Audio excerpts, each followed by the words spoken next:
بذار به عقب برگردیم. در یکی از گزارش‌های تحقیقی وزارت کشور ایران چندین بار از شما به عنوان کسی نام برده شده که بر سنی‌های ایران به خصوص کردها تأثیر داری.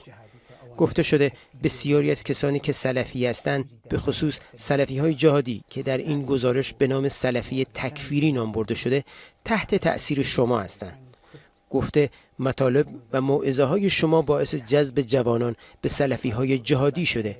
تا چه حد با کردهای ایران در ارتباطید؟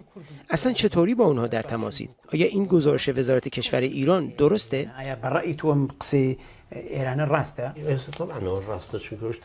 قطعا گزارش درست و بر اساس واقعیت نوشته شده، اما اینکه میگن اسلام تکفیری، اون کلمه توسط شیعه ها ابداع شده و اون رو علیه هر کسی که شیعه نیست به کار میبرن.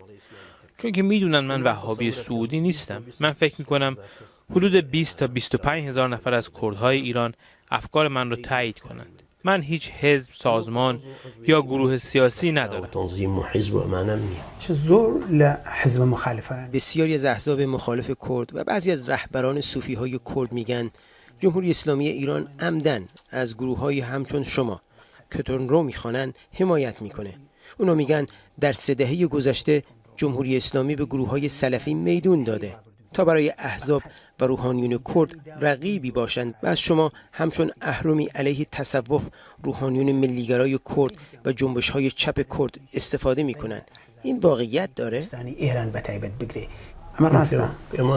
من موافق نیستم. البته ایران همچون حکومت کشورهای دیگه همواره برای تضعیف منطقه از طریق تفرقه تلاش میکنه. این برای دولت‌ها برای پیشبرد سیاست‌هاشون طبیعیه. اونا گروه‌های مختلف رو به جان هم میندازن، به یکی کمک میکنن و دیگری رو میکوبن. البته ایران به صوفی‌ها هم کمک میکنه. از بیت المال برای قبرستان‌ها و مراقد پول خرج میکنه. مسجد هم میسازه و به کتاب‌های ما هم اجازه نشر میده.